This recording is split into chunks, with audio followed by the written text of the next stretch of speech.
Eu tenho a honra agora de chamar para conversar com a gente o CEO da CCR, da empresa CCR, que é o Miguel Setas. Primeiro, para falar de um projeto muito interessante de Miguel Setas, que foi um livro lançado recentemente. O livro chama Gigante pela Própria Natureza. Eu já tive a oportunidade de ler o livro, e o livro, além de contar essa experiência do Miguel Setas chegando no Brasil, vocês vão entender quando vocês ouvirem o Miguel Setas falar, chegando no Brasil e as impressões primeiras que ele teve aqui do Brasil, mas também sobre o futuro e o potencial do país. Miguel Setas, bom dia. Bom dia. Bom dia, Sabino. Bom dia a todos aí. Como vocês já perceberam pelo sotaque, o Miguel Setas é um empresário português que está no Brasil já há algum tempo. E eu queria começar essa conversa, Miguel, por favor, para que você nos dissesse qual foi a impressão como empresário, como executivo de grandes empresas que você teve assim que chegou ao Brasil. Eu sei que foram interessantes, né, Miguel? Sem dúvida, Marco. A primeira eu diria que é uma admiração com a dimensão do país. O país é um país de uma escala continental. Não é um país, é um continente, né? Isso foi uma coisa que me impressionou muito quando cheguei ao Brasil. Pois a outra, e isso tem a ver com a minha origem portuguesa, é de uma certa maneira constatar que o Brasil, sendo um país que tem uma história comum com Portugal, é um país muito distinto em termos culturais. A própria língua, para mim, foi uma surpresa, não é? Eu, ao longo destes 15 anos que estou ligado ao Brasil, eu cheguei em 2008, tenho vindo a aprender também o português do lado brasileiro, não é? E, portanto, isso para mim foi uma descoberta também surpreendente. Miguel, gostaria de perguntar também para o senhor sobre como no Brasil hoje a gente vê muito esse assunto da sustentabilidade, das formas como a gente consegue trabalhar com esse aspecto que você comentou, que é o tamanho do país, o tanto que nós temos de natureza por aqui. Como que o senhor conseguiu observar isso chegando e foi se adaptando ao longo dos anos? O Brasil é um país que pode tratar a sustentabilidade como uma das suas prioridades e um patrimônio até? Sem dúvida, Marco.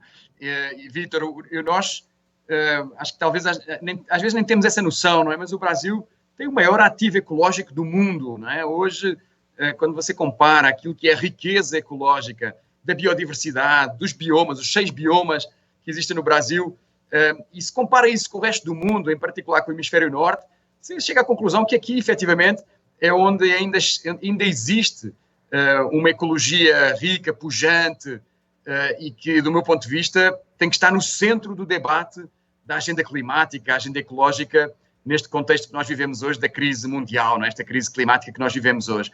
Mas eu acho que há algumas referências que eu costumo usar, e até o próprio livro fala sobre isso, não é? que me deixaram muito impressionado quando comecei a estudá-las e a conhecê-las melhor, que para além de termos aqui no Brasil a maior floresta tropical do mundo, essa floresta e os biomas que nós temos no país, eles representam 20% da biodiversidade mundial. Você imagina o que é um país que tem 1/5 de toda a biodiversidade do mundo. Ou a própria água, não é? O Brasil tem 15% de toda a água potável do mundo, não é? Portanto, um único país que tem uma proporção muito diferenciada desses ativos ecológicos. Matriz energética é outro exemplo que eu gosto muito também de citar. O Brasil tem hoje uma matriz energética, quando produz eletricidade, que é mais de 85%, 90% de energia renovável.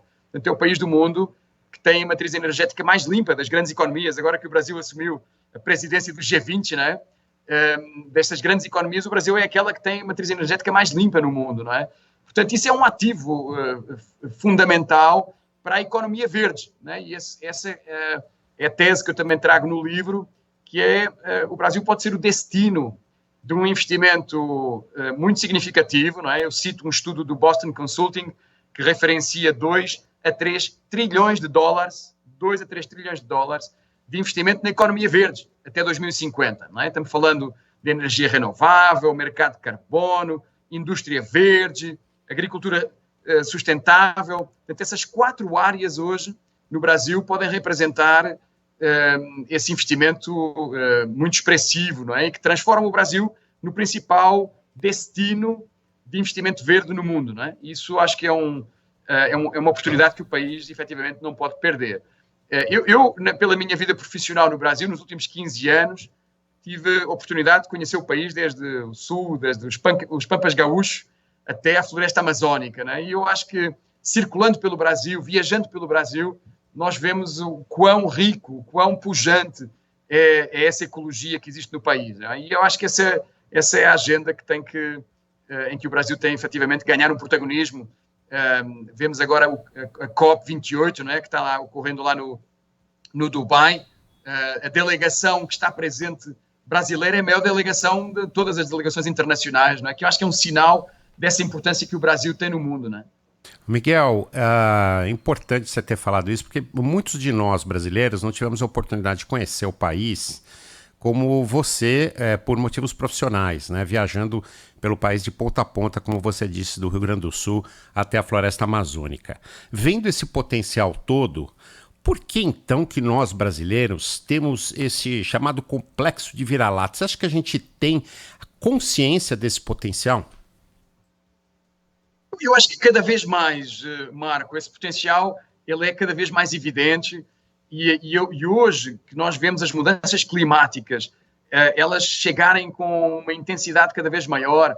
Você viu, há 2 semanas atrás, nós atingimos a máxima temperatura, né? Temperatura recorde no Brasil, 44,8 graus centígrados, numa cidade do interior de Minas Gerais. As chuvas que ocorreram no país, Rio Grande do Sul, Santa Catarina.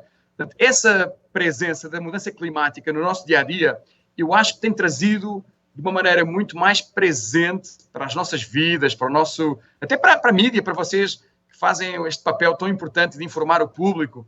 Eu acho que este assunto passou a estar na agenda diária, não é? Das nossas informações, das nossas notícias, e por isso eu sinto o país muito mais consciente dessa realidade climática emergencial e da importância que o Brasil tem nessa equação, não é? Para mim, Marco, há uma ideia que fica muito latente na minha consciência sobre este tema, que é a importância da selva amazónica na equação global do clima, não é? Há um estudo que foi feito aqui no Brasil e também com universidades internacionais que mostra que o Acordo de Paris, que é o acordo que os 192 países fizeram na COP de 2015 em Paris, e que, no fundo, tem como objetivo chegar a 2100 com um aumento de temperatura que não seja muito elevado, mais 1,5 graus em relação àquilo que é os níveis pré-industriais. Esse Acordo de Paris ele só é viável com a selva amazónica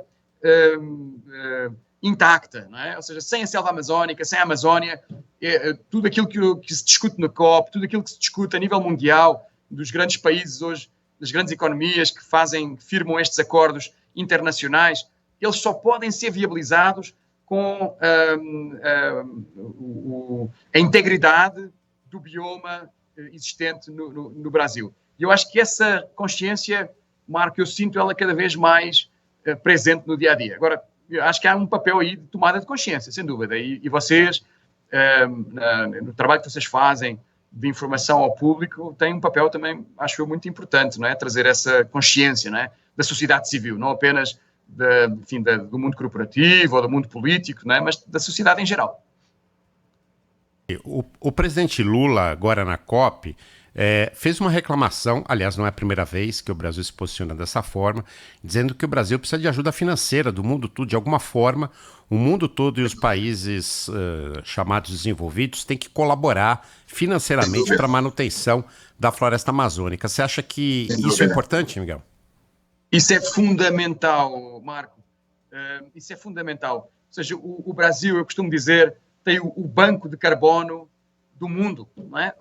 A floresta amazónica e os outros 5 biomas que o Brasil tem no país, eles são a reserva de carbono, são o maior banco, o maior depósito de carbono, não é? E só para lembrar os nossos ouvintes, porque que o carbono é importante? Porque quando ele é lançado na atmosfera, queimando os combustíveis fósseis ou queimando biomassa, esse carbono produz o efeito estufa, não é?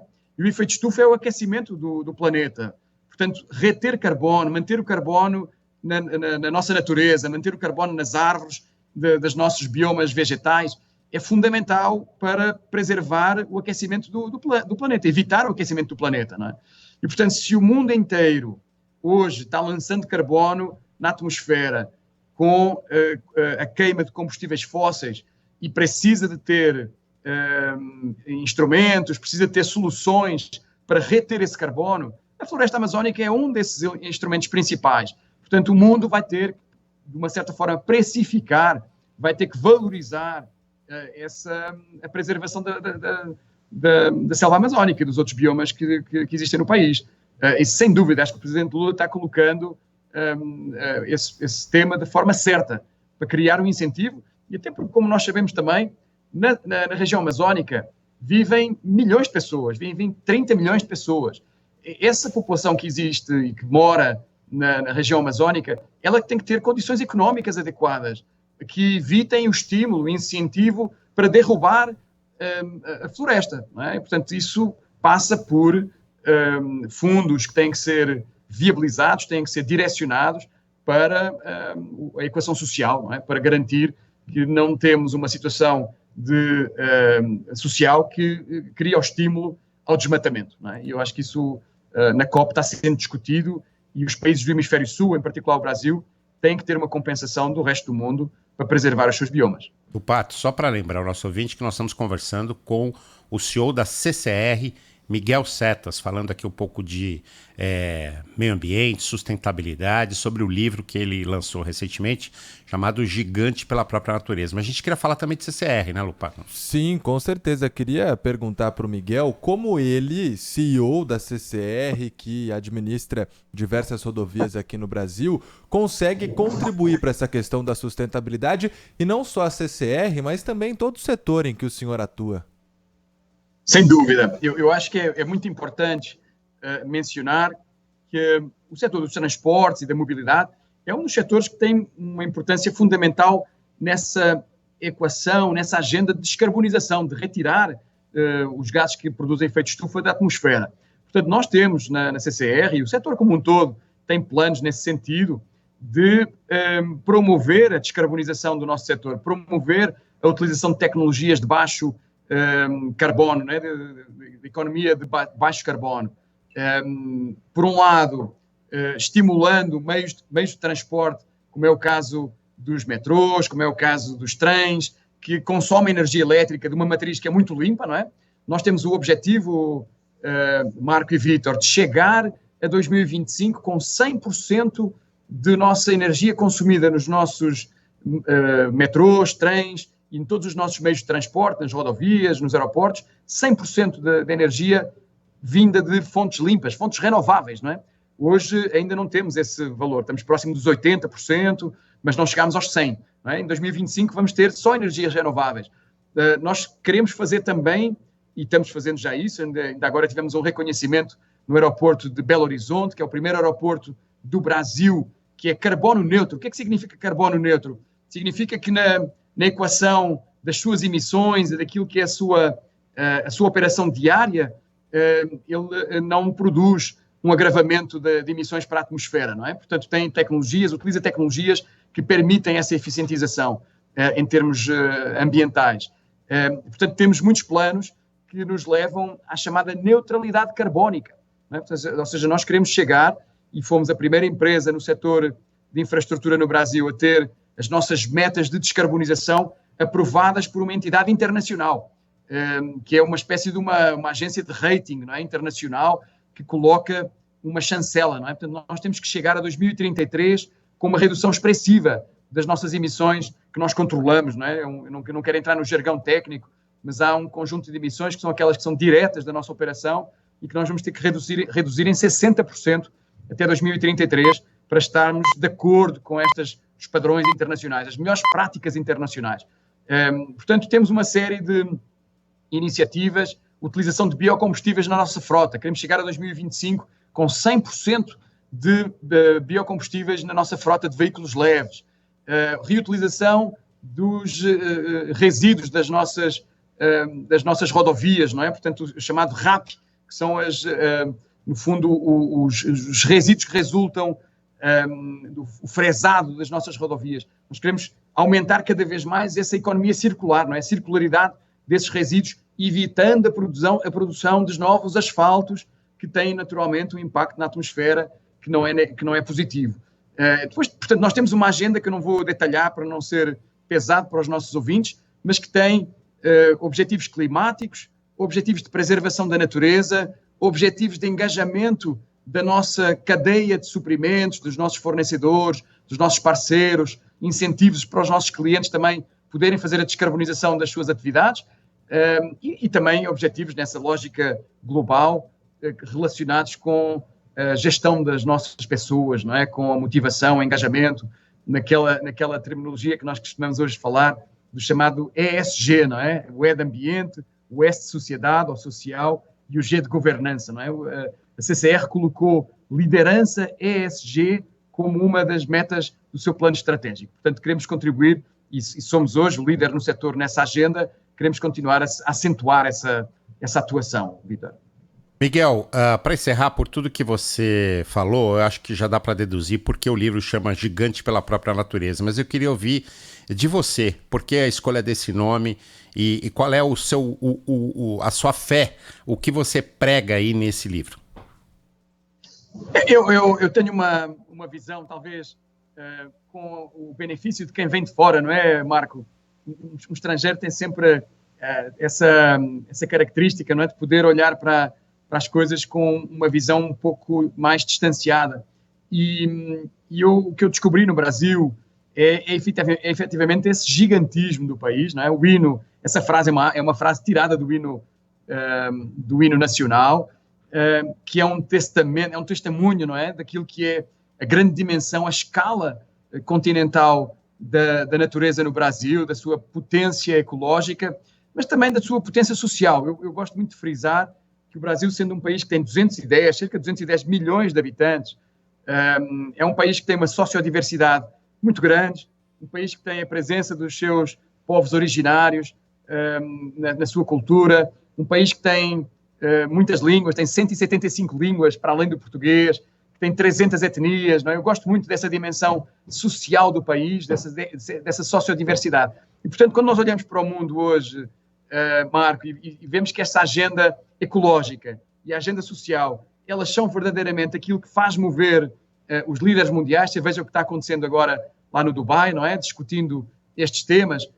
O Brasil tem que estar no centro dessa revolução verde. O Brasil é o líder mundial dessa revolução verde. E essa é um pouco a minha tese, não é? Eu gosto até de usar uma expressão um pouco filosófica, não é? Dizer que o Brasil é o centro do novo humanismo ecológico, não é? O que é isso do novo humanismo ecológico? É pensar o homem, pensar a humanidade, não com o homem no centro, mas com a ecologia no centro. Não é? A ecologia da qual nós fazemos parte, a natureza da qual nós fazemos parte. E o Brasil não pode não ser, ou dito de uma forma mais simples, o Brasil é a superpotência dessa agenda climática e ecológica. Não é? Nós estamos vendo isso agora já na COP28 e a presença da COP em Belém 2025, COP30, não é? Que vai ser realizada em Belém do Pará. Eu acho que é uma oportunidade única para o Brasil ter essa presença muito destacada na agenda mundial. Miguel Setas, CEO da CCR, a gente ficaria aqui muito mais tempo falando com você sobre metrô, sobre aeroportos, sobre estradas, mas o tempo não permite. Fica para uma outra oportunidade, com certeza. Volte sempre. Muito obrigado pela sua entrevista. Obrigado, Miguel. Obrigado. Muito obrigado, Marco, Vítor. Um abraço para todos e um abraço para os nossos ouvintes. Bom dia.